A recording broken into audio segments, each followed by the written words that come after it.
Christian, Hello, nice to see you. Hi. thank you very much for your time. I'm happy to be here. Thanks for inviting me. I'm happy too.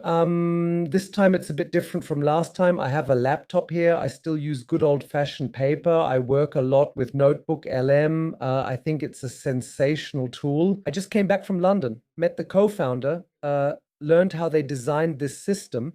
Your curated source material is on the left. You have chat in the middle, and on the right, you have magic. You can create an audio podcast. You can create graphics. It's a great tool.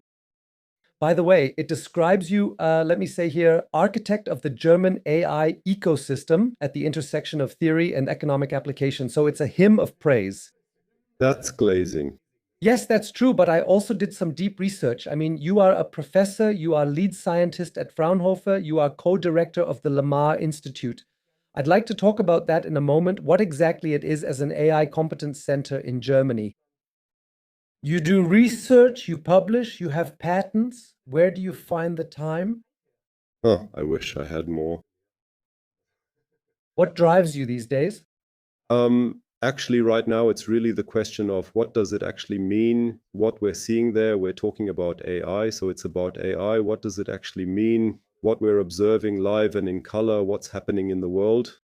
The turning point was 2022, JGPT went online at the end of the year, and since then, everyone knows what AI is capable of. And we see in these 4 years, now it's 2026, drastic increases of 500,000. Yes, every half year, every quarter, so it's getting better and better. And what drives me is, of course, the question, where is this going? What will it do in the long term? With us personally, with us as a society, with us as an economic system, and as a scientist, I'm still interested in the question of the underlying technology behind these big fundamental models. I find the term fundamental models a bit unfortunate. It's often talked about that it's very energy intensive and resource intensive. And for me, as a scientist, the question is, does it have to be that way? Can it be done more efficiently? But really, what keeps me up at night is the observation that it's progressing very, very quickly right now. We suddenly live in a time where cognitive machines, meaning machines that to a large extent can see, like biological brains, can hear, can speak, can write texts, can generate images, can describe images, can write code, and so on, where we suddenly have cognitive machines that are getting better and better very quickly. So where is this headed and how is it affecting us? And now I've learned over the years that everything has always changed. I still remember digitalization at the end of the 2000s. Back then, I was thinking about how you could digitalize an analog phase of teaching mathematics. And then there was digitalization and data, and everything was supposed to be different. And somehow it wasn't really all that different after all. And honestly, I would love to. I mean, the headlines, there's something new every day. Today, I read that Alibaba, the Chinese company, unveiled AI brains designed for robots. They call it Quen Robot Suite for embodied AI. I would put that under physical AI. But just to really bring people up to speed, because I think you can actually prove it a bit mathematically. I listened to your talk at the end of last year, and I would like to hear from you about that. Just so we set the baseline here for this topic, why is it so extreme now? What is different about it? Back then, you looked back at your talks from 2016 and 2017, and I still remember how we came together back then. For me, it was AlphaGo. Yeah, when Lee Sedol was defeated in 2016, that was just fascinating. In 2017, the paper Attention is All You Need from Google, Transformer Models. Now the world has to wake up, but it didn't. You were already looking into it. And in your talk, you said that back then, I think in 2016 or 2017, you looked at the largest artificial neural network, I think with 10 billion connections, synapses, roughly how the brain is mapped, and then you projected forward with the assumption that it would double every year. Exactly. And what insight did you come to back then in 2016 or 2017 through a simple, let's call it, mathematical model? Yes, 2016. That's because of this AlphaGo, where really a computer beat a world champion or a very, very strong Go player for the first time.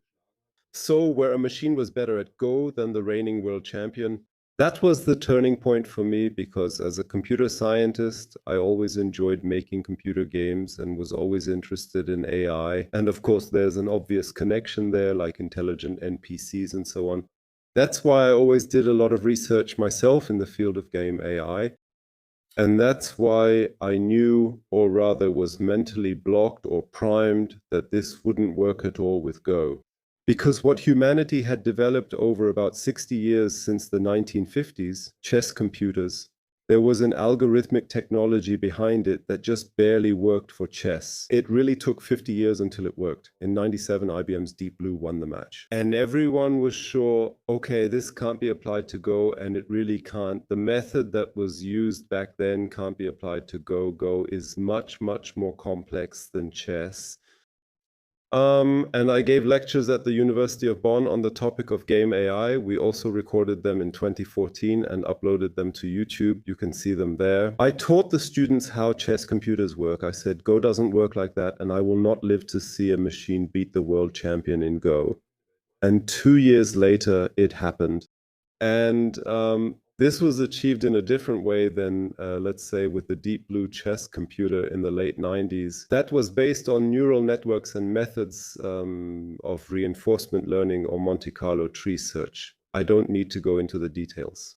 So it was done in a way that basically came out of nowhere. No one had thought that you could do it like that. And because I saw that, it was clear to me, okay, if that's possible, because Go was impossible, but if that's possible, then we have to prepare for things that were all considered impossible. And that's why I looked at in 2016 what the current state of neural networks was. They've become really, really good since 2010, 11, 12. And I just really, as you said, projected it forward by doubling it every year. And that would mean that by around 2029 or 2030, we would reach a level of complexity in these artificial neural networks that we observe in the human brain. And now it's 10 years later, we're in 2026. And so far, this yearly doubling prediction for model size, as it's called, has fully come true. And the current models from Anthropic are in English, you would say the quadrillion range, which in German would be billiarden, so trillions of parameters, which is still an order of magnitude below what the human brain can do. But we can already see what these things are capable of. I say that, or I try to. I actually have back then, I already borrowed from your lectures in that sense, because you talked about it. The greatest shortcoming of the human race is the inability to understand the exponential function. Was I quoting that from Bartlett, of course? Yes, yes, yes. You were quoting Bartlett. I got it from him too. Yeah, well, I think it's great too. I always try to make it clear. I always try to show it visually because that's just how it is. And I understand that it's very difficult for people. I'm already doing my best to get it across on the internet. I always do that. You leave the room here, you always take a step, right? So one step is about a meter, and you do that 30 times, then everyone knows where they are. Everyone, about here in front of the hall, in the parking lot. And then I say that's linear thinking, and exponential growth is you go 1 meter, then 2, then 4, then 8, then 16. You keep doubling, do that 30 times. Where are you then? And yesterday someone said again, I'm in the neighboring city. I said it's a few times to the moon and back. And then, oh my God, that's where we are right now, which is so difficult. And I just took exactly what you said here from your last lecture, that you then this capacity, this performance is of course not biological. It's still digital, but it's verifiable around 2029, 2030, and it will probably continue like this. Achieved. That's the first thing, because I think you have to make that clear, because that's how it becomes transformative and disruptive because of what's possible then.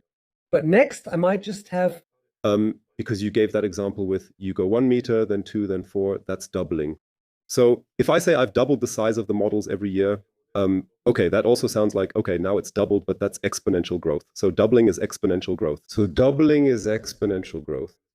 And I'm just trying to make it visually clear. Secondly, I included, and I also have this in the presentation, just to make it clear to people right at the beginning what this actually means and why it's so transformative. For that, I also used your example from DeepMind, specifically AlphaFold.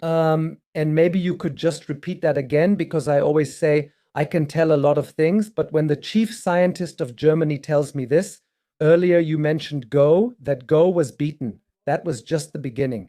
But what was so special about AlphaFold in protein folding? Yes, the problem is that it actually comes from genetics or molecular biology. Since the 1950s, humanity has had good X-ray machines, I would say. And with that, you can also photograph very, very small structures, for example, longer molecules, DNA sequences, so the genetic code in our cells. And when you take photos of those, they're really blurry. So you really have to be an absolute expert to even understand what the photo is showing. And then if you're really deep into chemistry, you can use these strange images to determine how a molecule is structured in 3 dimensions. What's what, right? Which strand branches off where? These 3-dimensional molecular structures are needed if you want to synthesize new drugs or something like that, and things like that. In the long history since the 1950s, humanity has been getting better and better at it. Using tissue samples or something like that with technology in the biolab like that to break down the building blocks ACGT from the amino acids and determine in which order they appear in such a molecule. And then you already have a word that describes the molecule made up of the letters A, C, G, and T. But then you have this sequence, but you still don't know what it looks like in 3 dimensions. However, you need to know that if you really want to do good chemistry or good genetics with it, and between 1957 and 2018, humanity as a whole managed to decipher about 200,000 molecular sequences in 3 dimensions. And that was done, among other things, with gamification methods, where people could access a website on the internet, and then they could sort of puzzle together what it looks like in 3 dimensions. A lot of people played, so to speak, to reconstruct molecules. When I was doing my PhD in the early 90s, I had a colleague who was working on that as his doctoral thesis topic at the time. So I'm actually not that far removed from it, because I've known for almost 30 years now that this is a relevant problem. And so from 1957 to 2018, 200,000. And then DeepMind came with AlphaFold. And then from 2018 to the Nobel Prize in 2024, 200 million more. So we have 200,000 solutions in 70 years. And 200 million more solutions in 5 years improvements are exciting. And if these numbers don't make you dizzy and make it clear what AI can do, compared to 70 years of conventional human research development and consideration, there's really nothing more you can do for them. So this AlphaFold was truly revolutionary. Anyone doing research in these fields today, molecular biology, genetics, pharmacy, and so on, can't get by without AlphaFold if they want to work at a world-class level. And for that, DeepMind, or rather Hassabis in particular, rightly received the Nobel Prize in Chemistry. And just to emphasize that again, as I said, I want to set this standard right at the beginning so that people really understand it, regardless of the fact that I'll also break it down into small individual snippets and flood the internet with them. Anyone doing research in the field of chemistry or genetics can't do it without AI anymore. Anyone who does it without AI is actually, whether we like it or not, it's not enough anymore. You can say it just like that. And maybe just to add to that, I mean, we just talked about AlphaGo, which came from DeepMind. Now, since Google owns DeepMind. Now, we just talked about Alpha Evolved. With DeepMind, there's always an alpha in front. So AlphaFold is about molecular folding. What I wanted to say, why? Why is that so relevant? That was exactly the kind of problem where everyone thought it was impossible. So, in 70 years, we managed to build 200,000 molecules. There are so many billions more molecules. If we keep going at this pace, it will take centuries. So the problem is so difficult, we simply can't do it. And then a lot of people said, well, this is obviously a problem where you need a quantum computer, because molecular structures are subject to the laws of quantum mechanics. And if you want to understand them, you have to work on them with quantum computers. And now it turns out, and that's basically what we're seeing overall right now. Yes, the problem is very, very difficult, but a very, very large neural network seems capable of it. So as we know, it is possible to recognize, so to speak, to grasp the problem structure in a super, super high dimensional parameter space, which is simply not comprehensible for the human brain. But we see now the problem isn't that impossible after all. It's just very complex. It exists in a very high dimensional space, and a neural network can understand this very high dimensional space without using a quantum computer.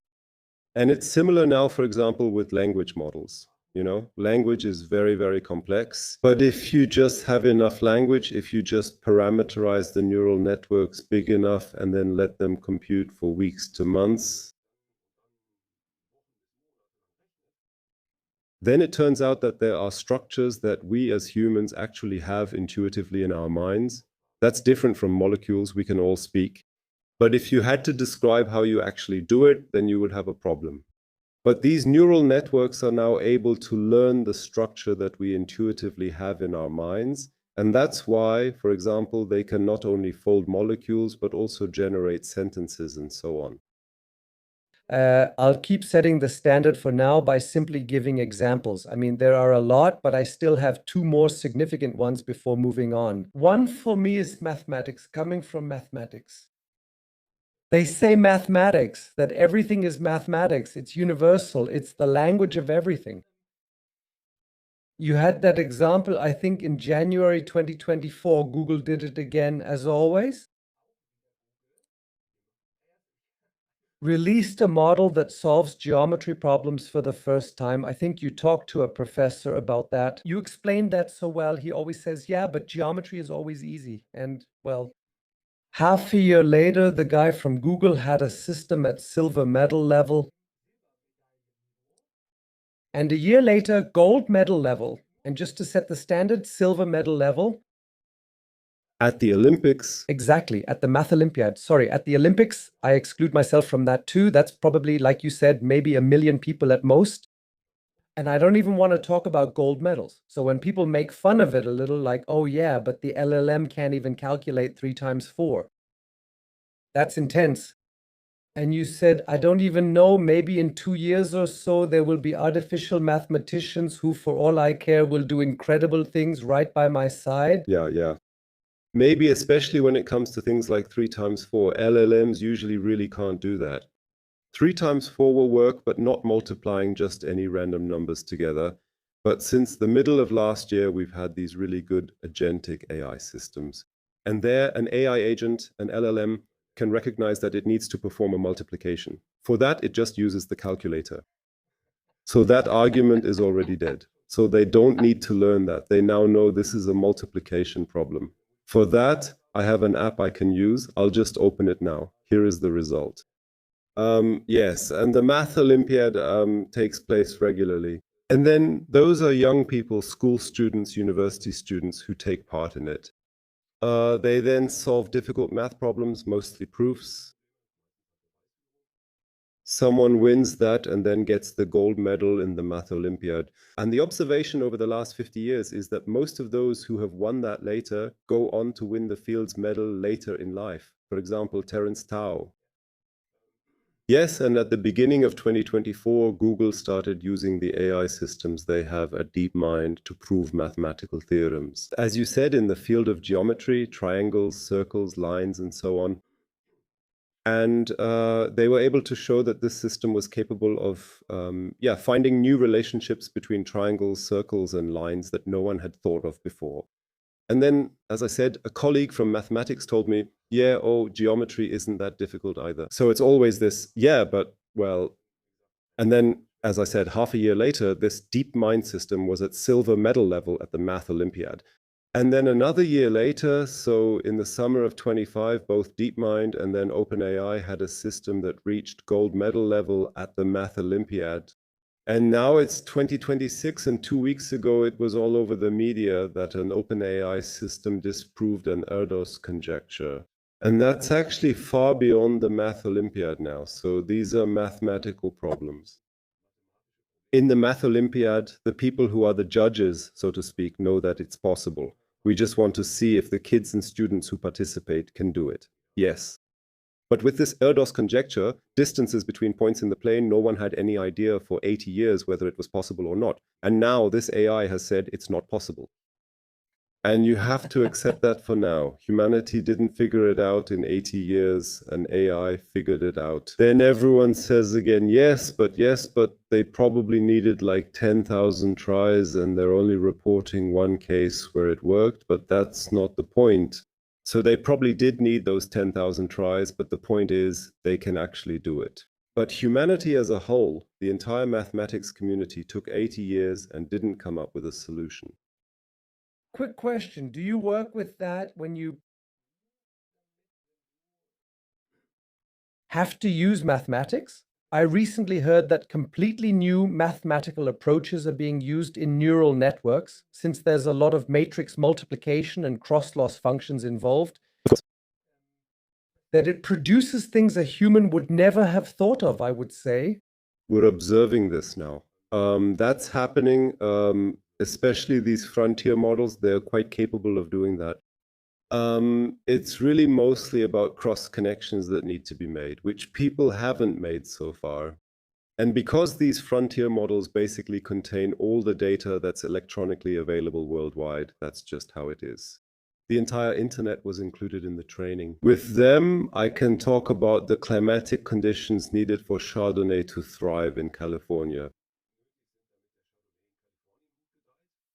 But I can also talk to them about quantum computing methods. There aren't many people I could talk to about both topics. And if you give me any topic, the model could also discuss it with me in conversation.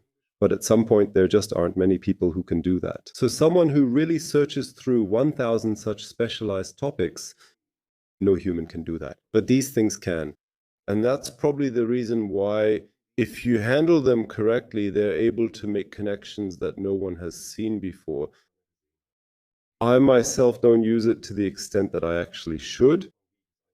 But I already talk a lot with frontier models about ideas that I have, and I just check what does the model come back with. And often I'm lucky. Then they give me answers I hadn't thought of. Sometimes I even get literature references. Then I read that. Then I learn more. Then I can think more deeply about the problem again. And since you mentioned proofs, I actually have a funny, awkward story to tell that just happened last weekend. No, just so we know what it's about for my lecture. I'm currently giving a lecture on reinforcement learning. I'm also writing a book about it right now. And there's a part where I know you can prove something about stochastic matrices, I think.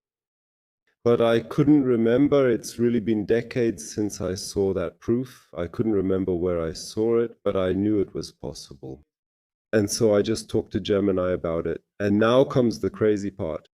So this problem I had isn't really rocket science. It's definitely university level math, at least bachelor's, maybe not master's. Not rocket science. And it's also covered on the internet. It comes up in connection with Markov models. And then with a classic web search, I quickly found out that really, I'd say about 97.5% of all websites on the topic present this proof incorrectly. Not really wrong, but actually only prove a special case, not the general one. It was immediately clear I didn't want that. I want the general proof, and I discussed this with Gemini. And now comes the interesting part. Gemini then repeated this incomplete special case proof 3 or 4 times until I basically prompted it in such a way that I forced it. No, I don't want it with this Perron-Frobenius assumption. Instead, I want it like this. And then finally, the correct proof actually came. And it was correct. I mean, it's easy to follow a proof. Doing it yourself is often difficult, but following it is easy. And that's when I learned that it's also dangerous that these models contain the entire internet. Because if 97.5% of the internet talks nonsense about this particular topic, then there's a lot of nonsense in the models as well. There's also, so to speak, 2.5% correct information encoded, but you really have to aggressively tease that out. And I'll get to that in a moment. This kind of hybrid AI expert knowledge. Where does the human need to be involved? Where might it not have been such a good idea to just search the internet and use Wiki and Reddit? But I just have one thing, then I'm done because I found that interesting too. That's the autonomous work performance, which you also have to mention. I'm not even sure if I should show the slides. The curves you mention are linear functions because the scaling on the y-axis is logarithmic. Otherwise, it would be a hockey stick curve almost straight up. But it's about the performance. If you give an AI model something, how long can it operate independently? Yes. And maybe you could briefly share your perspective on that as well, then I'll be done because that's also extremely interesting. If you let it run, yes, then I think we started at around the range of seconds. Yes, In the years 2020, 2021, and 2022. exactly, with GPT-1 and GPT-2, so before ChatGPT, right, and ChatGPT. BWI is the development because it also comes out to a similar number, somewhere between 2028 and 2030, yes. The data you're talking about, where you can see this exponential curve, is collected by a research institute called the MITR Institute. So it's spelled METR, METR. Not meta like meta. Not meta like meta, but meter, METR. They're based in California. That's a public institute in the sense that I think they're actually completely funded only by Patreon. So there's no company behind it and no university either, but they're all scientists. And their job, what they do is they always look at the latest, most recent releases of the foundation models. So I don't know, GPT 5.1, GPT 5.2, GPT 5.3, GPT 5.4 Claude, currently GPT 4, 6 GPT 7, and they run tests with them. So what can they actually do? And in particular, they try to measure, here's a task, and we assume that we've somehow had people work on this task. An absolute top expert for the project in question needs, let's say, 2 hours or 2 days or 2 months for this task. Now we give the task to the AI system. Let's see how long it takes to solve this task correctly. And we'll do this 10 times. And if it solves the task correctly 5 times out of 10 runs, then we'll count that as a success. And say, this AI system can solve a task in a certain amount of time that would take a human a different amount of time. And now it's like this, as you said, you were right. So 4 years ago, AI could solve a problem that would take a human 1 second. You don't need AI for that. And then 3 years ago, it was like, I don't know, 10 seconds. And that's already a lot more than 1 second. And this increase in performance is also growing exponentially. And it's even getting faster and faster. At the end of last year, people would have said, okay, at the moment, an AI system can solve a task that takes a human 2 hours or 2.5 hours. And then came Claude Opus 4.6, and it can already handle tasks that would take 78 hours. So, and they don't need 78 hours to solve it. A human expert would need 78 hours. And here you simply prompt the system to solve this task. Maybe you say, please consider the following, maybe you don't. And then typically it's done within a few minutes. It has written some code, provided a mathematical proof, whatever. And as I said, if a human had done this, it would have taken him 78 hours. And if you look at it again, you can say, okay, that's how the development went over time. So many seconds, 2 seconds, 8 seconds, 32, and an exponential growth. That would mean that by the year 2029, if things continue as they are now, you would have a capability where, with just one prompt, you could basically accomplish 10 years of a human's work. And that's what keeps me up at night. We had that right at the very beginning. What does that mean? So if I have a company, I have a startup, I have 10 employees, each of them can contribute 1 year of work per year. I have 10 of them. If you divide the work well, then in 1 year they can accomplish as much work as 10 people together. and something comes out of it. And now I can already consider that soon there might be AI systems that are prompted by prompts. And then after 20 minutes, I have what those 10 people could accomplish in a year. What will that do to the economy? What will that do to society? What will that do to us? That's the question that's on my mind the most right now. And I hope it's already become somewhat clear how transformative, or as you said, disruptive this really is, and it's not. If we go back, maybe from agriculture to industry, that was a massive transformation where, I don't know, 95% of people were working in the fields. And I don't know, a few years later, they were in industry. Yeah. So it really was, yeah. Yeah. Right? But now it's happening at a much faster pace, because now it's not just maybe not muscle power that's being targeted anymore, but now it's brain power, right? Exactly. So what does that do? And I'm totally with you on that. At the end of last year, Emad Mustak, founder of Stability AI, wrote a book called The Last Economy. That's really being questioned as well. What does that mean for, as you said, the economy, for economic flows? Who actually earns money? What happens if I hire the robot now? Monthly software costs versus employer contributions, 100,000 euros for an employee, on average 5,000 for a robot. How do I insure it? Who even gets money anymore? Where do you spend it? It's a big, big topic. All the more reason that, yes, knowledgeable people should think about it and have controversial discussions about it. That it reaches humanity and really makes us aware of where we currently stand. That's all I have to say about that. Maybe one more thing about that. What we're observing right now, it's like, as we just said, we talked about this for the first time in 2016. It was foreseeable.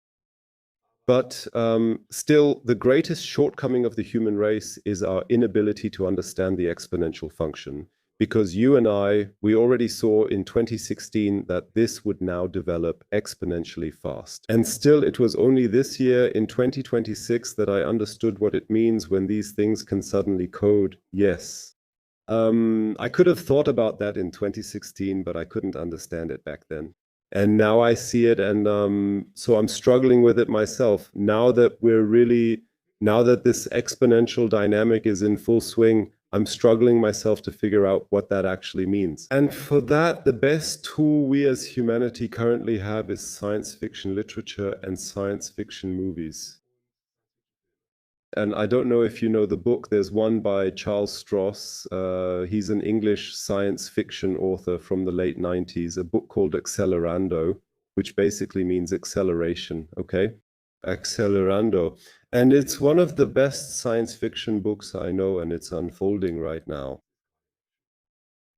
And just as an example, so science fiction authors in the 90s, I'll just mention a few things that the moment I say them here, it's obvious that they're going to happen. We already have specific information exchange protocols for these agents. Unfortunately, I forgot now. That is, there is one, when they communicate, it's really just a kind of beeping, so they can transmit much more information within seconds than we can with speech. That's not a problem at all. That's okay. So the fact that you can somehow compress the length of a signal, that's totally fine. I mean, you can already see that now. If these machines have protocols that allow them to communicate more efficiently with each other in such agent-like settings, that's actually a good thing. Then they are able to do things in an even shorter amount of time that we as humans can't do. In which areas might you possibly need especially efficient protocols? Totally. I also know these anecdotes about AI, like Moldbot, CloudBot, which are able to trade stocks and so on. If you can do that very quickly, like let's say on Wall Street at Goldman Sachs, then of course you have an advantage over others. And now you can ask yourself, if you have an economy with stock trading and investments and so on, are stocks really the best instrument? Are there maybe other financial instruments like those assets that led to the financial crisis in 2008, where home loans were bundled together, always bundled into large packages and traded, which then all collapsed in the end because the home loans that everything was based on ultimately could no longer be paid. So are there possibly financial products that can be used to efficiently run the financial industry? Where will they come from the AIs?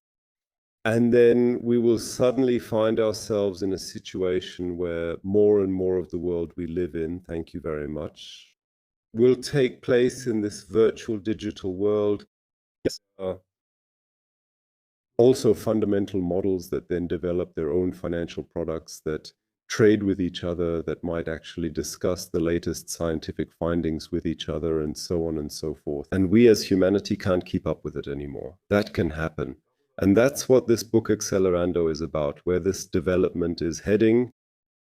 Okay, so a tip, read science fiction books. Absolutely, that will happen. Yes, it is. More like in 60s and 70s era Star Trek. You flip open your phone, maybe someday, and then at some point we had a flip phone, then at some point we had an iPhone. But 70 years later or 50 years later, now the speed is there. Now things are moving forward by the minute. Okay, let's talk about your, let's say, maybe focus on hybrid informed machine learning, the topic of learning from data plus world knowledge, expert rules.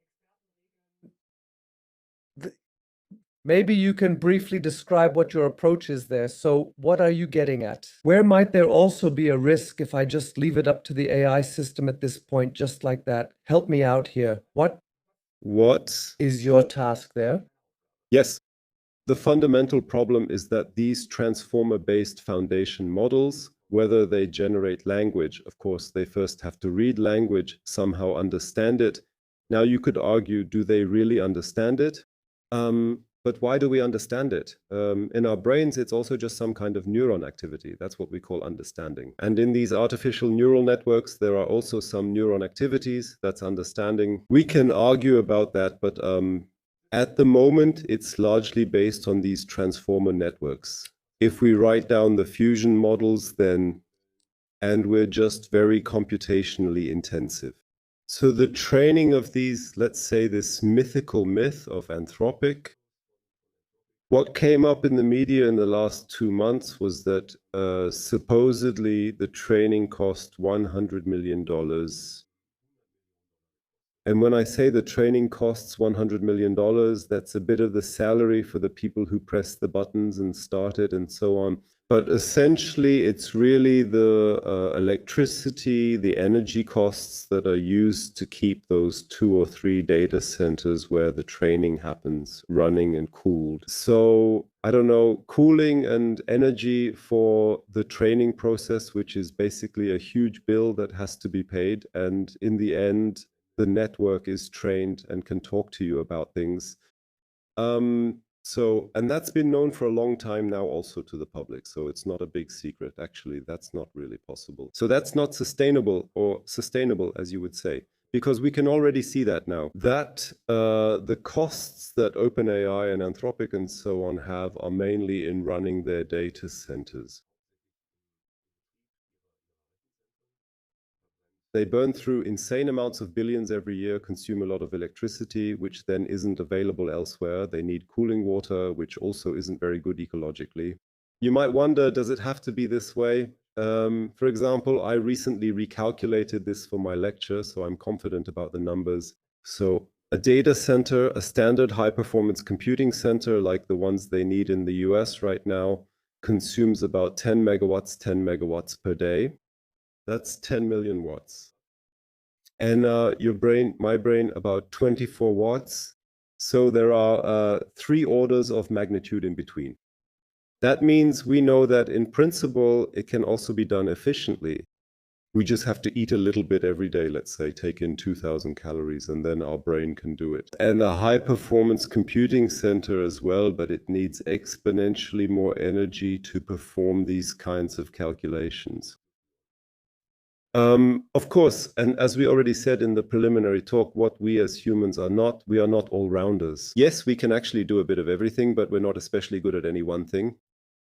When it comes to, let's say, reading, understanding, writing, we're not as good as these current frontier models, because with them I can talk about viticulture, quantum computing, sports, art history. I can comment on those topics, but if you add 10 more, there will eventually be one I have nothing to say about, though they can manage it. Yeah, now you could say maybe that's necessary if you want to be able to do everything, that you need so much energy to be able to do it all.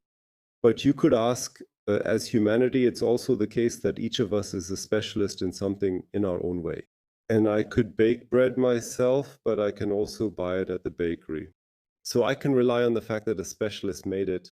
What I'm good at is I can talk about science and post things about it on the internet. If the baker needed that, I would have done it instead, so we each have our own role. And I just said that jokingly. If I, let's say, do the accounting in a company, I don't need to know everything for the accounting. Under which climatic conditions Chardonnay thrives particularly well in California. Actually, in a way, I don't really need such a universal model. Maybe it's enough if I had hundreds of little specialists that aren't quite so energy intensive. Currently, there's a debate about that with some people strongly disagreeing. It has to be that big because our experience so far shows that these small models don't really understand things, even in specialized areas. I personally don't believe that. First of all, from practical experience with models that we have actually developed ourselves, especially for accounting, they can do that quite well. And that's the question now. If I need the entire internet's data volume and a whole data center for trading with such a fundamental model, and then 2 months, so I press return and then it starts, and it takes that long, then it starts. Couldn't I just say, okay, I have a model here that can already speak. It's somehow pretty good at that. It doesn't know anything about Chardonnay in California. It doesn't know anything about accounting. But if I then say, here's a lot of data on accounting, can't I, as they say, fine tune it so that it becomes an expert in accounting? What has been added to the fundamentals in the last year and a half, especially these so-called reasoning capabilities? You can see that now too. The user wants this from me, then I first have to do that, and only then comes the answer. Can't I use specific knowledge during post-training where you work with these reasoning traces? The model doesn't have to be able to reason about everything, but maybe I can prepare the data in such a way that it's then good at reasoning about accounting. And that's where, as you said, expert knowledge would come into play. So I know I want to have an AI that can do accounting, and I want to have an AI that can drive a car or whatever else. Then maybe it's enough if I design the AI specifically for that. And that's not the current trend. It's all about bigger and bigger models, scaling, scaling, scaling. But my scientific interest is, does it have to be that way? Can you do something with well-prepared data so that you don't need so much data? Can you use specific data to make it an expert in something? Then I have a small model that does exactly what I need it to do. And I actually stole that from you back then. It was such a simple equation. I think back then it was big data plus neural networks plus open source models equals progress in AI. And now I have here on the topic, we have once again, even though we already have, I mean, I was already saying back then that something was happening with AI. Dear companies, take care of it and AI first and just do it. And now again, there are new companies like Anthropic and OpenAI. And they're in the US again and getting the big funding again. Why didn't we do it? And I have an equation for that. Hybrid AI plus quantum machine learning plus sovereignty equals a European blueprint for independent AI leadership by 2030. That's the dream, of course. So how do we achieve this dream? Yeah, now we're slowly getting a bit political. I think we need to focus in Europe on what is now somehow called the verticals in American English. Currently, it's not possible to train something like an Anthropic Mythos thing in Europe. There are many reasons for that. First of all, nobody in Europe wants to pay for it, neither the economy nor politics. We, companies, politics, we would have the computing power, and it would just need to be paid for. But the machines are there unused, so that's not the problem. a big problem, and you really have to criticize the Americans and Chinese for this. They really take all the data they can get without any regard for consequences. And if that's somehow copyrighted material or a picture posted online by artists, it all just gets used for training. That's not legally possible in Europe. We have to be careful about that. The Americans don't care. They just wait for the class action lawsuit and pay 100 million. That's nothing for billion-dollar companies these days. The Chinese don't care for other reasons. We have relatively strict legal regulations in Europe. That's actually a good thing. That's actually a good thing. Of course, when it comes to the development of these foundation models, that's a competitive disadvantage for Europe. But what we also have in Europe is, for example, really good know-how in many industrial sectors, especially in the manufacturing industry, which hardly exists in the US anymore. Of course, China has plenty of manufacturing now too. And these companies, for example, they know a lot about how to build, let's say, an air conditioner, what steps are involved, what material flows are needed. So when, what, how, and where you can buy something. So there's a lot of know-how in these databases that actually can't be in the Anthropic models because this data isn't public. So they are available electronically, but not on the internet. And that's what I mean by verticals. So there are these specialized data sets from industry or so where you could try to create specialized models. And that would be the opportunity I see for Europe by 2030. You mentioned quantum machine learning. I don't see that happening by 2030 at the moment. I'd be happy if I'm wrong about that, but why? That's just another hype topic. And unlike artificial intelligence, where we're really seeing fundamental progress, we haven't seen that yet with quantum computing or quantum machine learning. That's been promised for years, but that's just another hype topic. The advantage, however, is that the race isn't over yet. So if someone in Europe had a really good idea on how to build quantum computers and how to enable them to train AI systems, that would be something Anthropic doesn't have. Maybe someone is listening or watching right now. You'd be very welcome. Feel free to reach out. Yeah, no, definitely. I would be happy about that. That would be fantastic if someone really had new ideas, maybe even coming out of a discussion with an AI. Yes, no. I assume that's how the next breakthrough will come, from discussions with AIs. You just mentioned it, for example, an air conditioner, the manufacturing processes, all this data that's not public, where no hyperscaler has said, okay, we'll go through Wiki, we'll go through Reddit, we'll take the data, we'll train on it, we'll do it. Maybe we'll even call South Africa, like OpenAI did back then, and have people label it. Yes, that's correct. No, maybe this data isn't there, but they do exist. What would you advise now, for example, to a typical medium-sized business, which for me is still the backbone of our nation, to use this valuable data they have? What should I do with it now? I'm a medium-sized business owner, and now I keep hearing about AI everywhere. What should I do? First of all, of course, think about what I actually need. So AI just for the sake of AI is also pointless. Especially medium-sized companies, they all have well-established processes. Things are running smoothly for them. Maybe they could save a bit on material costs here, work a bit more efficiently there, whatever. What is actually the pain point? What is the problem? Where in my company do I think that if I solve this, I'd really get something out of it? What do I actually need? And now it's really like this. Once you've identified the pain point for yourself, I assume that from 2026 onwards, you should start thinking about AI from that point on. Because as things stand right now, there really isn't anything where AI can't be at least a little bit helpful. If you know exactly how to handle it or how to build it to achieve what you want, and if you've reached the point where you say, okay, this is a problem and maybe I already have, there are things like KI&RW where companies are brought together with AI experts to check if it's a sensible idea or not. And I've already taken that step. And then You can work with these experts, also with us here at Fraunhofer or so. Then think about the technical implementation.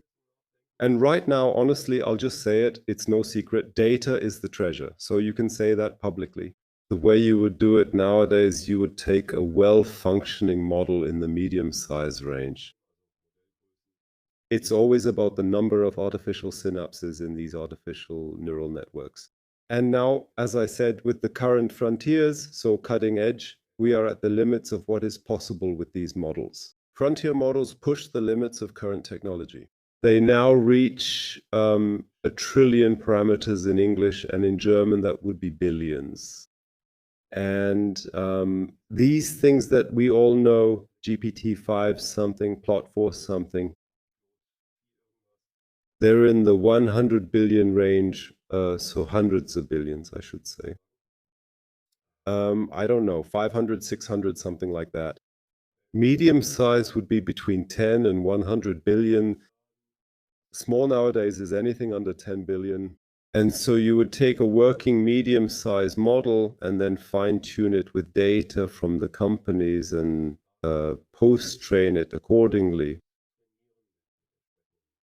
That's a process where perhaps, again, structured representation of knowledge is used. You can definitely do that. And then the company would have its own model running on its own computer. No data center needed. A server rack is enough for that, or maybe even a good gaming PC. It would run on that and could talk to the company's employees about their questions. No idea about the product design, accounting, whatever. Is that the topic of local AI versus using one of the big providers' clouds and not being sure what happens with the data? That's a topic, of course, the big providers, especially Microsoft with Copilot and so on, but also GitHub, which also belongs to Microsoft. The others also offer solutions that would then be installed in European data centers and operated according to European standards. But there's just no guarantee that the data won't ultimately end up on American or Chinese servers after all. And that's something companies need to be aware of. So if you work with these systems produced by Americans or Chinese and somehow add your own data to them, or even just through the conversations you have with them, they learn something about the problems you want to discuss. That usually ends up in American and Chinese databases, which are then used for training in the next step. And that would then mean that suddenly the competition has an AI system that contains my company's knowledge. What does that mean? That's a similar point as back then. We have data, and the data has to go somewhere, but we don't want to put it in the cloud, so we use our own data center. It's the same now with, yes, there are AI models, but they run on external servers. So I'd rather build my own, or I install it myself, or I think about how big it needs to be. My own AI model. Exactly. And with the current state of technology, it can't be a very large one because those really big models that we always read about, hear about, and interact with when we pay for the tokens, those are just computers, programs, or apps, but they require so much storage and have to perform so many calculations that such a model, such a program, such an app needs an entire data center just to be able to run at all. And that's not technically possible in Europe right now. I don't see how German medium-sized companies could build data centers everywhere. So actually, there really needs to be the goal should be to work with medium-size or small-size models. And that's what I meant by vertical earlier. So they can't know everything, but they could be specialists in, let's say, from purchasing to manufacturing to sales, whatever the problem is in the industry. They could help with those steps in the vertical without having to know about Chardonnay in California again. I once recommended a book, I think it was about 6 years ago now, called AI First Company, where it is explicitly described If they now not, I imagined it on the website, AI first. So thinking AI first, building a department. One, I'll just call it an AI department, where you should have already done all that. And if they don't do it, they could potentially be gone in the next 10 years. I don't want to scare anyone now. I also explained today that we've reached a point of no return. It's there and there's no plug to pull, so we can't just go back to the last century. Mhm. What if you, whether it's a typical mid-sized business owner like me or whoever, why do you have to do it? Or do you also say, hey, listen up, No, forget it. It's just a little hype right now. no, it's not hype. Of course, the topic is completely overheated. The way it's portrayed in the media, the way it's usually presented to us, that's absolutely overheated. But these advances are real. There are real benefits. Those aren't going to go away. And people always say, yeah, but it hallucinates. Or, yeah, but it can only multiply two numbers. Those are always objections from people who aren't up to date. Because all the yeah, buts I've heard in the past always became irrelevant 3 months later. Then you had to find the next yeah, but. So the advantages are there. The technology is showing dramatic increases in performance. And we're experiencing exponential growth. Wherever we are, it's always just the beginning, because that's the nature of exponential growth. The next step brings more than has ever been there before. That's another way to describe exponential growth. That means given this pace of development, even though things are possible now that were science fiction 3 years ago, it's still just the beginning compared to what we'll see next year. So this is real. It's not just hype. And now this thing about whether you need AI, naming tools, you can't force anyone. But I can say, for example, and this is no secret, that among others, the German automotive industry has considered itself vulnerable when it comes to independence. And by now, both the technically and economically best electric cars in the world don't come from Germany, but from China. Actually, just the day before yesterday, I saw in the newspaper a graph like that. I'm not drawing it exactly right. It was a graph where two curves drift apart. They both start together in 2018. One represents the losses in German industrial exports, and the other is the curve showing the gains in Chinese industrial exports. And basically, what the Chinese have gained in 8 years is exactly what the Germans have lost in 8 years. If you had discussed this with all kinds of experts in Germany in 2016, everyone would have laughed. Everyone would have laughed. So we can see that it's dangerous to be too sure of yourself. There are players in the world who are able to suddenly catch up very quickly.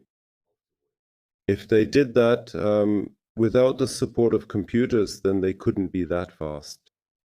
So, and now they're entering an era that's supposed to be a new time. In the IT industry, it's already very clear, but also in the manufacturing industry. So there are now many startups, most of which actually come from Europe, where they're trying to use AI to discover new materials. And when I say new materials, it essentially always means battery technology.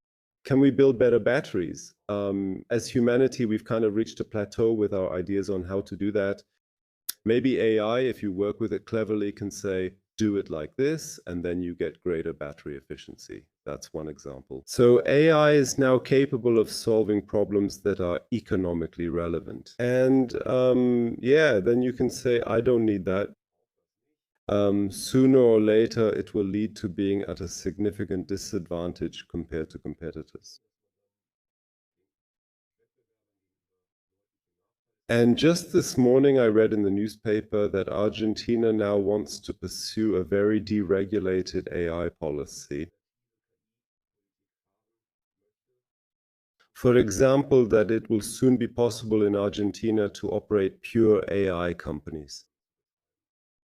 So where really no human is involved anymore, but let's say things like tax consulting, so no human needs to do that anymore. That could be completely automated. That will be possible without any problems in the year 2026. But legally, that's not possible in Europe. In Argentina, that should be possible soon. I registered a company there and I'm the boss. Where are my employees? On this computer. and they get as much work done in 2 minutes as human employees do in 2 years or so, whatever. You might say that doesn't affect me, that's in Argentina. But really, if you think about it, for example, chip manufacturing mostly takes place in Taiwan. But what they do there is they take blueprints that they get from America and turn them into reality. So the actual value creation of the company lies in the blueprints. So when NVIDIA makes chips, that's basically the blueprint. It's produced in Taiwan, but the blueprint is where the real value lies. And that's cognitive work, not so much manual labor. And if I can easily have that done in Argentina in the future, well, then that's also a problem. That means if you don't prepare for the possibility that the competition might soon be able to do it that way, you might as well close up shop now. So that sounds totally alarmist, but I really believe, based on what we've seen over the last 18 months, you have to prepare for all sorts of things that you previously thought wouldn't affect you. That's what we're doing now. And before I get to the topic of education and learning, just as, let's say, a conclusion, get your boat ready, the storm is coming, prepare for it. If now, and I think I mentioned this yesterday, if the last one says now, like a typical mechanical engineering company or machinery manufacturer who says, I have the person here. Yes, the one who still works with his hands. So that one. So that's nice with your AI and LLMs and brains and all that. But the person, he goes there.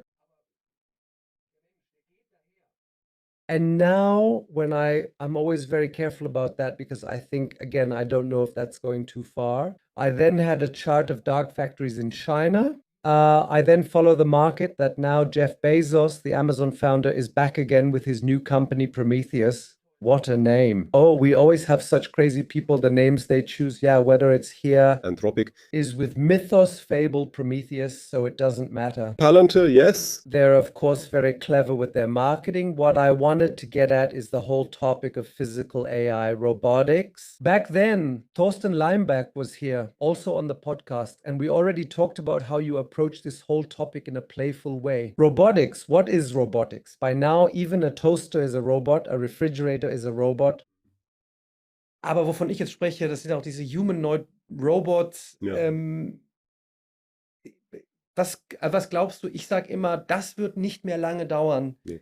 bis ein Roboter wirklich, so wie wir jetzt, die Freiheitsgrade sind, glaube ich, schon gelöst. Mit den Trainingsmöglichkeiten könnte es in sehr naher Zukunft sein, dass die geläufig erschwingbar sind. Hast du die Videos? Welcome. I saw videos from February this year from the Chinese New Year celebration. It was a propaganda event in Beijing where dozens of Kung Fu robots were on stage.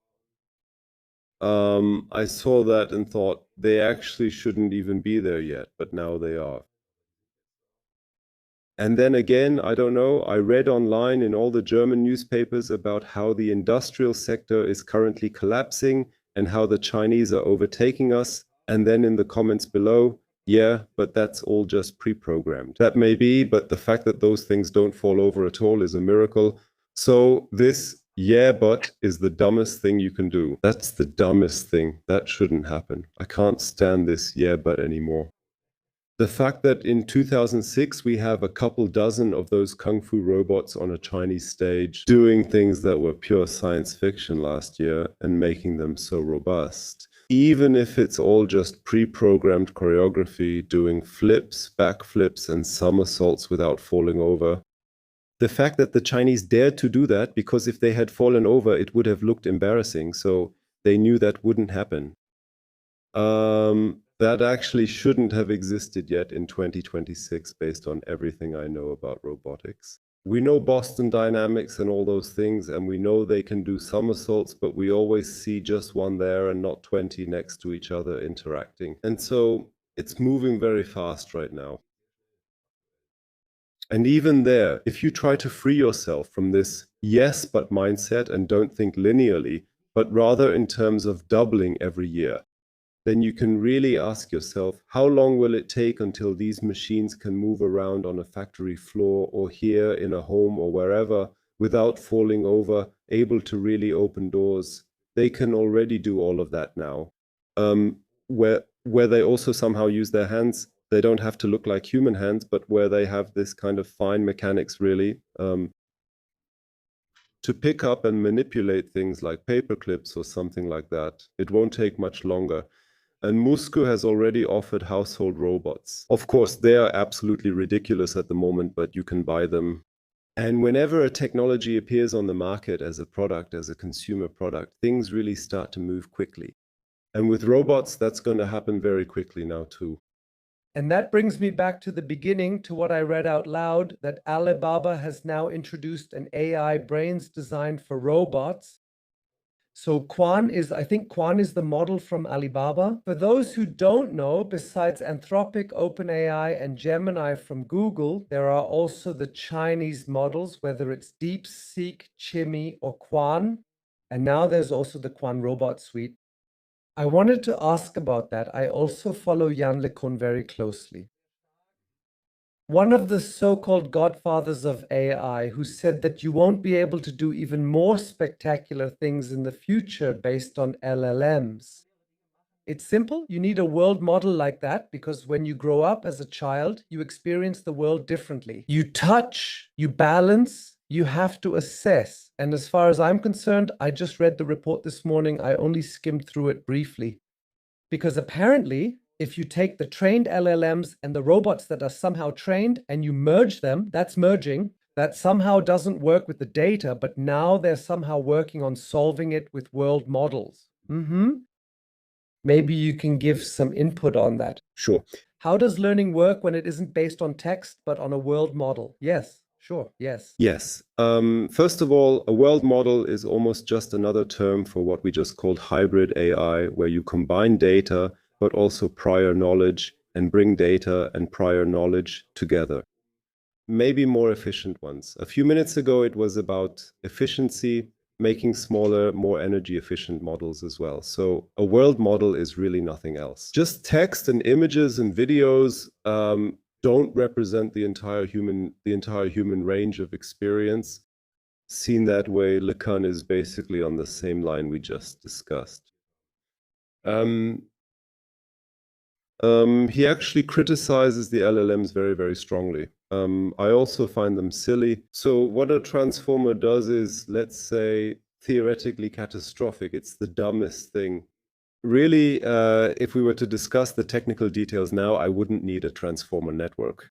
Instead, maybe just a SQL database with 1 trillion parameters. Then I could do the same thing, but nobody does that. I'm sure that if someone tried it once, you could achieve the same thing with a SQL database, because essentially these are really just lookup tables. Which word comes next? But of course, with the capabilities that this technology has achieved, you can't argue about that. I'm really not a fan of transformers. Attention is all you need. But I'm always surprised by what's possible with it. And it might actually be a current technological dead end. Or when you talk about fitness landscapes, it's a current local optimum, and LeCun says we have to go down from there because over there it goes much higher. I'm totally with you on that. I just wonder, how seriously does my world model really take that? Because two things about that, and then, so to speak, the technical aspect. You just said it. When a child is born, it can't speak or walk yet, let alone throw baseballs or anything like that. You just learn that over the course of life because, I don't know, we can feel, we can hear, we can see, we can taste. We notice when something pricks us. We notice when we fall down. So that's a very, very rich sensory experience that we have. And the human brain uses all these impressions to learn. And the main criticism I have of machine learning is that the human brain doesn't start from zero. So if there were purely random neuron activity in the head when we're born, there would be nothing we could do. It took a few million years for biology to get to the point where we, let's say, I shouldn't say it, but I'll say it, have a computer in our heads that's now looking forward to inputs it can do even more with. So if it, so to speak, always had to start from zero, like artificial neural networks, nothing would work at all. That means a lot of what LeCun envisions is already built in. That makes me wonder, how does he plan to technically replicate that? The problem is that many people say yes, but the training data doesn't even exist for robots, for example. That's not true. NVIDIA used to be, as we all know, mainly a company that made graphics cards for computer games. And as such, NVIDIA, of course, also built graphics engines with which they could test the performance of their cards, so to speak. And for such games, you also need physics engines. If you throw an object up, it comes back down with quadratic acceleration and that kind of speed. So they really do have a very good in-house world simulation environment. And in such a simulation environment, you can have robots climb stairs. And each of these virtual robots can easily have slightly different leg lengths or motor speed. You can simulate all of that. Motor speed. You can see what happens if the stairs suddenly become slippery. And they have this thing called Isaac Gym. The name is kind of biblical, but I'm not sure. But NVIDIA lets tens of millions of virtual robots run through virtual worlds overnight. And virtual data is collected there, but it's physically plausible. And then they can be used to train real robots to go up a slippery staircase and so on. So that's already possible. But as I said, the big problem I have with world models is that in the human brain, they don't start from zero. There have been tens of millions of years of evolution before that. So when we are born, our brain is happy to hear the language of our mother and father. It is happy to somehow learn to walk. If that wasn't built in at all, it wouldn't work. Not even in 70 years of life. So, without the hardware already being good, you couldn't learn to walk in 70 years. Impossible. So what can we expect then in robotics? Just imagine if I were to ask an AI now, they wouldn't build robots like we do. We probably only do that because we've built the world that way. Yeah. And that's how work functions. But whether you take Elon, who I don't know, in the next, I don't know, 5 years will have 100 million Tesla bots or whoever else is doing it, figure AI, they're just popping up everywhere right now. Will we have a significant number of household robots in 5 years? Is there still a revolution missing, like back then with the transformer model? You just said whether it's now, you can also do it with SQL then. It was there now, and it was what made ChatGPTs and Claudes possible in the first place. Is there still a big revolution missing? I don't know now if it's Alibaba with their Quen robot suite, We'll see. It's possible. but not exactly, not that. Then no. And above all, what today, so 5 years, that's what it was. Like 20 years. So basically, the progress that used to take 20 years now happens in 5 years. And my goodness, really, I mean, 5 years sounds like a lot, but that's also thinking linearly again, because next year more will happen than in all the years before. And the year after that, even more will happen than what will have happened next year. That means, I assume, without really being able to back it up with today's state of the art, that this is going to happen really fast now, that the increase in the abilities of robots will grow very quickly.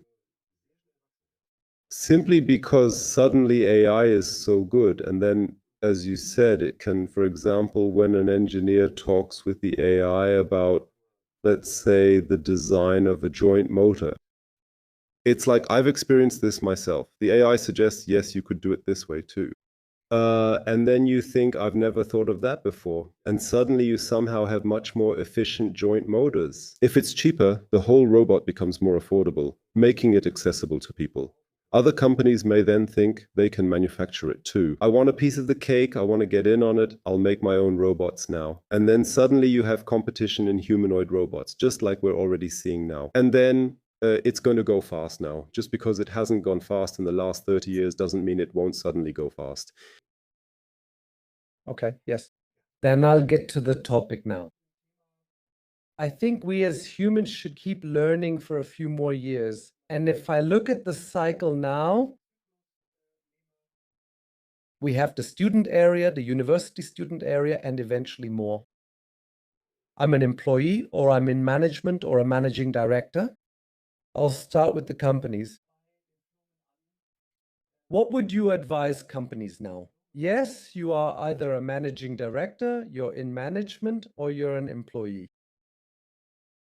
They're overwhelmed right now. No wonder. The tsunami wave is coming. Every day, 50,000 new tools appear. What am I supposed to do? Yeah, what should I do? So, what do I do now as a managing director? Maybe if I'm also an employee and the managing director says, I don't care, but I see it. I want to do something. What? How do you start pragmatically there when you're in your daily job? You have to gain access to expertise where you can call someone at short notice if necessary. Say, I just saw this, or at the trade fair, so and so presented this. What do I do now? Someone has to say, yes, don't worry, we can handle that. We'll do this and that. Do you need to have this expertise in-house? I don't think so, because that would mean that every small and medium-sized company would need an AI department. Yeah. There really are platforms, I mentioned it earlier, like AI NRW or something, where you actually have access, where you can call and say, I don't know what to do now. Then there are people there who know about AI. You yourself are familiar with, say, production or whatever it's about. Then it somehow takes about 10 minutes until you're speaking the same language, and then you can talk about what needs to be done. Of course, this access isn't free either. So without including that in the budget, it won't work. You have to somehow have a certain portion of the budget set aside for AI. Whether you have the people in-house, whether you buy the AI, or whether you have to buy tokens. You should plan a budget for that. And even if you work with external partners, they won't do it for free either. So you need a budget for that. That's what I would really recommend to all companies right now. Get access to expertise. It doesn't have to be in-house, but it needs to be quickly available when things get urgent. Then I look at, since we're sitting here at the university and you're also a professor, I look at both the students and the teachers. Now it's getting heated. Yes, now comes the big topic. In what way do I incorporate AI? I mean, it even goes as far as how do I conduct exams? You mentioned notebook LLM. We all know what current chatbots are capable of. Even the tools that are freely available, where you don't have to pay for tokens or anything, can write code, which is really a new situation for us as computer science professors. Harvard recently had a law school policy where nothing is allowed to be done with AI in any way. They were celebrated for that. That's the biggest nonsense I've ever seen. It's like when I was in school in the 80s, there was a really heated debate about whether kids should be allowed to use calculators in math class. Or is it the downfall of Western civilization if no one can do mental arithmetic anymore? Turns out it wasn't. Maybe it was even, I mean, it's good to be able to do mental arithmetic. Let's not argue about that. But before, now it's 2026, let's say 100 years ago, maybe generously 110 years ago, so around 1916 or so, 80% of people in Germany knew how to milk a cow. Nobody today knows that, but we're still alive. Mental arithmetic is good. So AI is, of course, a whole new dimension because I've really seen some shocking things this year. Last semester, now this is the first semester where I'm actively adapting my teaching to AI, but last semester it was still passive. I saw things that were shocking, especially when you work with commercial AIs. A tutor, a PhD student of mine who was a tutor in the lecture last year, the lecture was called Principles of Machine Learning, showed me how he solves the exercises with GPT-5.2 and the Codex plugin. Read exercise sheet 4.4. Solve all the problems. Where necessary, provide Python code and run it as asked. Where necessary, provide step-by-step mathematical proofs. Once you have solved all the problems, gather your solutions in a LaTeX file and compile it to PDF. Such did it. It's in accordance with the submission guidelines. Return. What's interesting about the prompt is that it's problem agnostic. It doesn't say, for example, that this exercise sheet is about, let's say, support vector machines or whatever, and that we already learned this and that in the lecture, and now I'm supposed to do this and that. Read exercise sheet 4 and solve it. And then he pressed return and we sat there together in front of it. That took 17 minutes. That's, again, this question of how much work a machine can do. After 17 minutes, the solution was there. The PDF file for the submission was ready. Perfect, error-free. In some places, just for the fun of it, it even produced curves that weren't even asked for. But implicitly, it's a bit like saying this one is faster than the other. 17 minutes. And that's the thing. The exercises I use in my lectures, I've had them for over 10 years. They're designed so that teams of 4 to 5 students might work on them for 1 or 2 days. 17 minutes, problem agnostic. Since 2023, I've always told the students to solve the exercises together with AI and see what happens. Report your experience to me. Until last year, we were all very cautious, but the AIs weren't that good yet. Last semester was the first time that everyone solved all the exercises with AI. All the solutions we received were perfect, flawless. That also means that we can no longer use it, so to speak, to decide exam admission. That's been the tradition for 70 years. You hand out these exercise sheets. The students who get 50% correct at the end of the semester are admitted to the exam, while those who weren't able to get 50% of the tasks right are not. There are also some who manage 100%. That's not the point, but 50 is essentially the admission threshold. Those who don't succeed must take the exam next semester. That's no longer possible. That's over. That's over. And as I said on the assignment sheets, it's about proofs and coding. And of course, it's not rocket science. So these are master's level tasks. These are master's level university tasks, which are no problem at all for AIs nowadays. Everyone got everything right. And that wasn't just the case in my lecture, but many colleagues reported the same to me. The tutors were all completely frustrated because as humans, they had to correct the AI-generated solutions, you know? So that's just not possible. That's a waste of work time.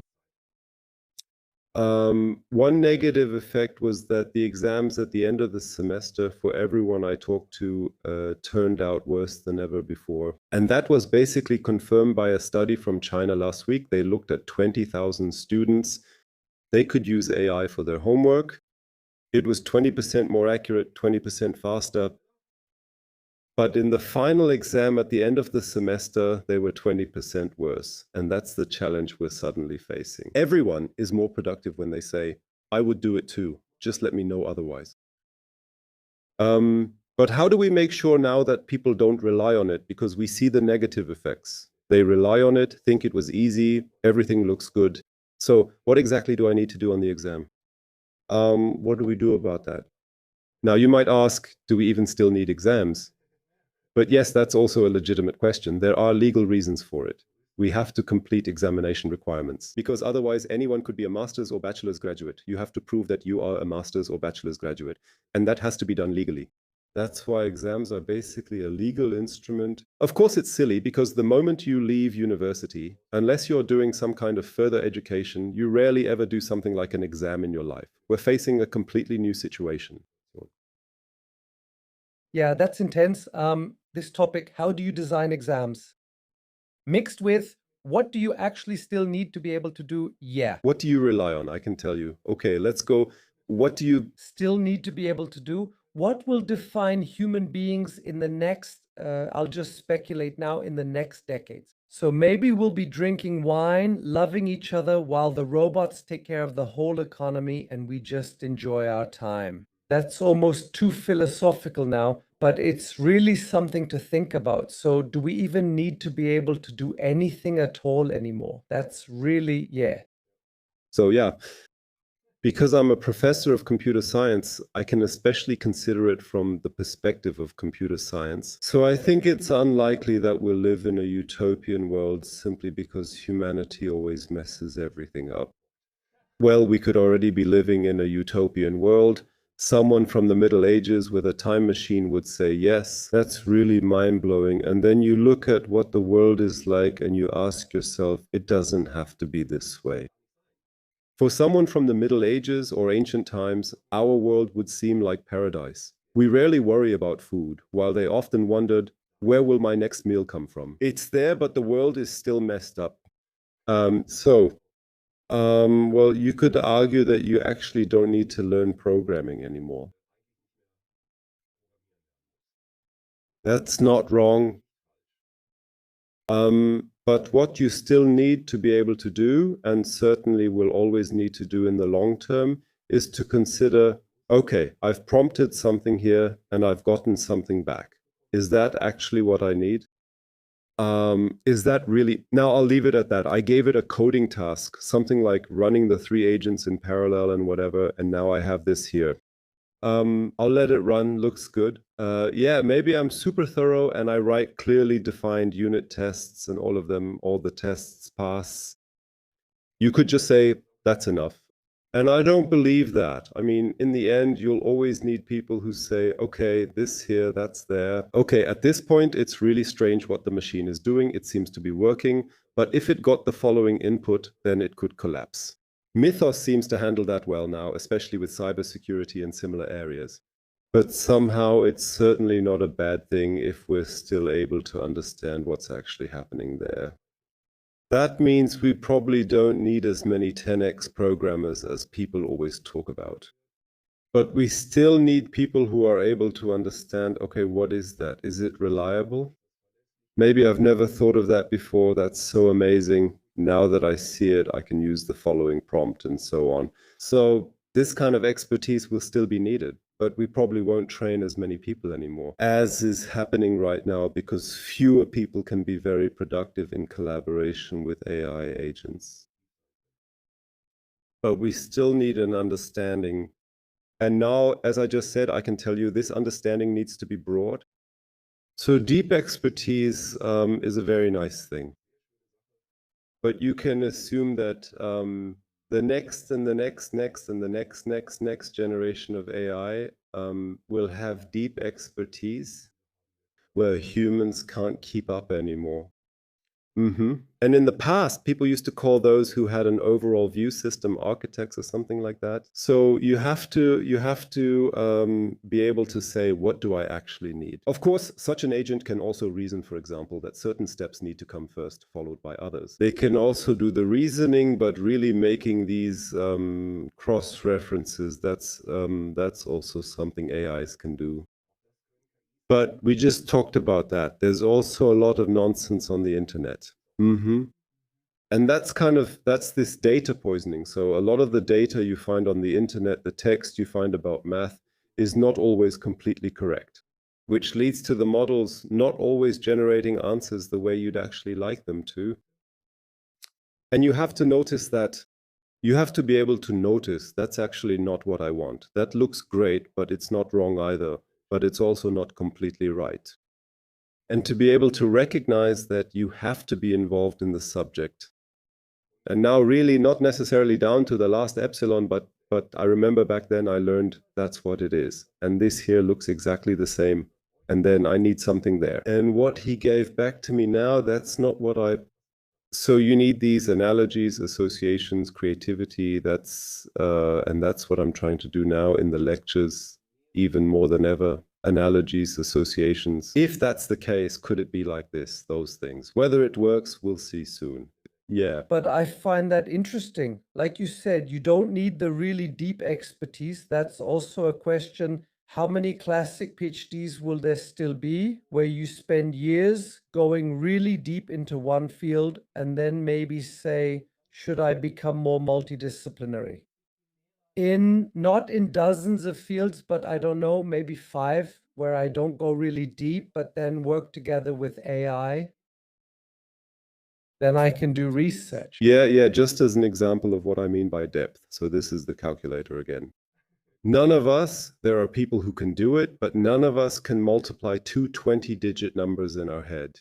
But I don't have to be able to do that because I have a device that can do it. Exactly. So this deep expertise, I do need to know what multiplication is, but I don't have to be able to do it myself. Exactly, right? That's really taking it all the way to the end. Even if I multiply on paper, so to speak. Yeah, that too, I couldn't do it. I mean, I could learn to do it, but you don't really want to. That's what I mean by deep expertise. So if you're, let's say, a computer scientist and you know about AI, you really have to know a lot about AI. Not just like I said, just AI is. If a machine can think, that's not enough. You have to know that, but you also have to know what's to the right and left of what you'd normally call a dissertation. There's more to it than just that. And if I have this breadth, then I might have something I can work with to assess things. What actually happens when I work with an AI on something in the workplace? Well, then the thing gives me back results with great confidence. Here is the solution, and it looks good. I let it run, I do the unit tests, it works, but what is actually happening under the hood? Why does it work? Could it work even better? Did it just give it back to me like that because it read it on some blogs? Is that how it is? But couldn't it work even better? So this additional cognitive question, is this the best? Can I rely on it? Can it be more efficient? Can it be faster? More memory efficient for that? You just need that. These days, education has to be a bit broader. They need to learn more about related fields and be able to recognize the connections between them. Well, if that's the case, then it works. I believe that. So That's a student, and I'm leaving out the early childhood phase for now. That's a separate topic. But someone who is now about 15, 16, 17, 18 when they're finishing high school, I see a lot of them on the internet right now. I also spoke recently with someone who graduated from high school last year, was considering whether to study computer science, and then decided to go all in and do nothing but plot every day. ChatGPT, now with Codex, I'm testing everything I can. I'm soaking it all up. And now I think he's at day 120 and already has his first clients from companies that he's consulting for a fee. To introduce this topic, no, we don't need people like that. No, this is the best thing you can do right now. I mean, if you're interested in computer science, no question about it. Should you study computer science? Well, I'll tell it like it is. That was the case until recently, so until last year, generally speaking. A degree where you could be sure that with a degree you would be comparatively well paid. Is it over? That's over. There's no need to talk about it anymore. It's over. You have to be that open. You have to be that honest. That led to a lot of people studying it, not because they were interested in it or because they were drawn to structures and processes mainly because they could profit from them. For those people, it doesn't make sense anymore. Anyone who doesn't think like the person you just mentioned won't make money with it anymore. The people who are intrinsically motivated, like, I want to know this now, I'll look at it, I'll do it every day now, those are exactly the ones who need it now. But it's always been like that. Only, as I said, because we had a very high demand for human programmers, a lot of people studied it who actually weren't interested in it, for whom it was just a job, and who then had the qualifications to do a job. And that's just one of the aspects in our society that's being shaken up by AI right now. This is, I'm not really interested in it, but it's kind of a good job. Just stick with it, do it now. I think that's stupid. That's not possible anymore. That doesn't work anymore. So if you're not really interested in it and you think like the person you just mentioned, it's hopeless, machines can do better there. But what he's doing right now is basically, I take him, I look at the agent, he can do it better. At that point, I take him, he's basically building the cross connections, cross references, the analogies, the associations. He's building them himself right now. That's exactly what's needed. And if it's the problem, then it can't do it. But if I prompt it like this, then it works again. Why do I have to write the prompt like that? Then you start to wonder what really happens in an AI and why prompting is so important. Couldn't it be improved? So if you're passionate about it, then there was never a problem, and there still won't be one today. I promised yesterday that I would ask a question, and that's what this is about. Tried to get it done. How about now if there were more women in AI? Would work if more women, I don't know, had done research. Honestly, I can't even tell you what the current situation is. I get feedback from my presentations asking why there are so many men in them. I was just at Google, and there again from DeepMind, a woman who is somehow the chief researcher and has also worked with Demis, gave a fantastic lecture about AI tutors, what they are researching. I'm not sure what the current situation is. I remember back then with Thorsten Leinbach and Open Roberta that you especially encouraged kids and also girls to get involved before you really got things going. Mind is at least not a bad thing. I'll put it that way briefly. I don't even know. Do you know what the current situation is? Is there a significant number of women researchers? Yes. I guess, well, it's at least a quarter. Of course, half would be better. We're not there yet. And that's actually a problem that lies in early childhood. Something did happen in the first 3 years of life. And for some reason, it's still the case that boys tend to get more technology-oriented toys and girls more, yeah, that's just how it is. Socially oriented toys. Some start playing with excavators early on and others get a dollhouse or something like that, things like that. That's just how it is. I'm absolutely convinced of that. It's in no way biologically determined that women couldn't do that. Unfortunately, in our society, people are still kept away from this topic from the earliest childhood.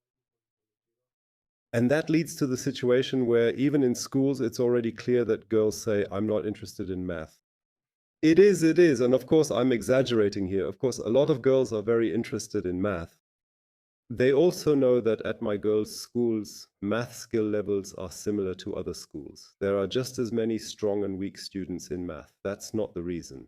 I think that it has to do with early childhood. And later in life, it's really, really hard to change anything about that. Why do so many men go into AI? You said you heard that's the reason why men go into AI. No. No idea. I thought you, okay, had some input. I can actually say myself, as a little boy, I only had technical toys. Well, yes, we also had stuffed bears and things like that, but then really super quickly, Fisher Technic, and Lego. Back then, there was the first technical Lego stuff. Then when I was 10 years old, I started with electronics. Building blocks that you could buy as toys. And as a little boy, I also constantly received books as gifts that had relatively technical content. And that's how it was. My parents probably didn't even think much about it. It's just like, here's a boy, he's interested, and I was interested too. And that's why I was actually interested in computers as a child. I got my first one when I was 10. I also started learning to program when I was 10. And really, because I was already reading so many technology-oriented books back then, I was already thinking about what it actually means for a computer to be intelligent. So even without knowing the word, I was already interested in AI back then. That was instilled in me in very early childhood, and it wasn't anything strategic from my parents. So they didn't want me to become a computer scientist. They just thought boys are interested in technology. I was always like that because I always have the examples. Maybe men are more in the spotlight. When I see Demis Hassabis, who's always in talks now, or Amodi from Anthropic. However, Anthropic also has a woman, Amodi, who's involved. With Demis, there's also a woman who's a researcher. Maybe they just want that, yes. Well, I don't know. Maybe in the AlphaFold team, at least a third are women. So, yeah. But there's still room for improvement. There's definitely room for improvement, but the problem starts in early childhood. Actually, I would say it's in the phase before children go to kindergarten. That's where the problem is. Because really, if it's already clear at that point that you only play with dolls and he only plays with excavators, what happens then? Yes, we're doing our best. So with everything you do, why are you also now the co-director of the Lamar Institute? Because, well, your day, you probably want to. Do you want to apply for a few more hours? Yes. But actually, yeah, it would be great, like, if you didn't have to sleep. And the stupid thing is, I'm not that young anymore either. Really, when I was a postdoc, I could work for 3 days straight. I can't do that anymore these days. Now I really have to sleep from time to time. It would be great if that wasn't necessary. The Lamar Institute for Machine Learning and Artificial Intelligence is one of 6 AI centers of excellence in Germany. That originally goes back to 2018 when the Merkel government at the time created a program with larger funding amounts for AI development, especially applied AI development in Germany. There were also large research projects that were specifically funded through this program. And then the industry was actually supposed to use the money to get ready for AI. Thank you. Back then, we had one of those big research projects. The industry didn't take the money the way policymakers had hoped or expected. For whatever reasons, maybe it was too bureaucratic, maybe, I don't know. Anyway, it was then found that more money had been made available than was actually used. So these projects turned into these centers of excellence. And there are 6 of them. We have one here in North Rhine-Westphalia. So basically, the money always comes from the federal government and half from the so-called host state. So in our case, the Lamar Institute, the money comes half from Berlin and half from Düsseldorf. The others are in Bavaria, in Baden-Württemberg, in Berlin, and in Saxony. And then there's the DFKI, which is traditionally in Saarland. So those are 6 long-term major projects. They are supposed to ensure that research on artificial intelligence, for example, in learning, continues to progress in Germany. That has generally always been very good in Germany, at least theoretically. There's a bit of a problem with the infrastructure. Prices have developed in a direction where even the 2 billion aren't enough. That's just the way it is. So really, the costs that arise with the current state of the art they're exorbitant. You just have to make sure that Germany still keeps up. That's what we're doing. And when the time came, we suggested setting up a competence center like that here in North Rhine-Westphalia. Our proposal was then considered good, and then it was implemented. Then it also has to be managed. So I'm one of the managers. And what is your current goal? Yes. What else can you do? Yes. So how do we bring the German economy into the AI circus? Yes, at the Llama Institute, we are very proud that we have practical know-how in the field of foundation models. We were already involved in the OpenGPT GPTX initiative. You can think what you want about it. Now we are involved in the SOPHI project. A European, specifically German, large model is being trained there. We have now finished with the medium model. Now we're just starting with the 120 billion model. That's nothing compared to what Anthropic has. But we're doing this with European languages. And the colleagues who are doing this are absolute top experts. As the Llama Institute, we are proud to have them. That we are taking a leading role in the SOPHI consortium. We know how to make these things. We know this in Germany. If we had more computers and larger data reserves that could be used well in Europe, then we could do something like Anthropic. That's a kind of what-if scenario. We are very proud of that. I already mentioned that we are now trying to unlock as much potential as possible with these mid-size models. So with expert models for specific things like accounting, I don't know, product design, exhaust design. Exhaust is a bad example. Let's say battery design, things like that. Sorry. I mentioned exhaust because we actually had that was 10 years ago. A German medium-sized company asked us, can't you somehow teach the AI how we should build our exhaust systems? Back then, it was too early. Now, that wouldn't be a problem at all anymore. That's why I still say exhaust system when it comes to product design. But today, of course, battery would be much better. So that's what we can do. Our goal is really, can we get expert knowledge into the training, make these mid-size models as good as possible so that we don't have this huge energy consumption that you see nowadays? That's our main question. Does that work for robotics? Does it work in language processing? Can you use it in physics? Does it help in logistics? Does it help with industrial production processes? So we have some theoretically motivated questions and others that are practically motivated, and they kind of interlock. I have to ask one more thing. I don't want to go too far, but I have another question about quantum computing. Yes. and about the topic of Hopfield networks. What's that all about? Okay, I wrote a book about that. Yes, could you maybe say it briefly? What's different there? Well, Hopfield networks are actually also neural networks. Basically, it's really neural networks, like all the AI we see right now, which is mainly based on neural networks. Let's not go into the mathematics in detail, but a Hopfield neural network is a recurrent neural network.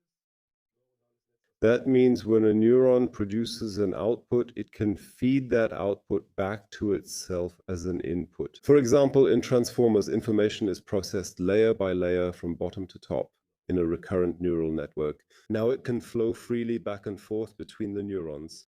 Hopfield received the Nobel Prize in Physics in 2024. He's actually a physicist, because in the 1980s, the idea wasn't originally his, but others had already come up with it. But he was the first to show how these Hopfield neural networks behave.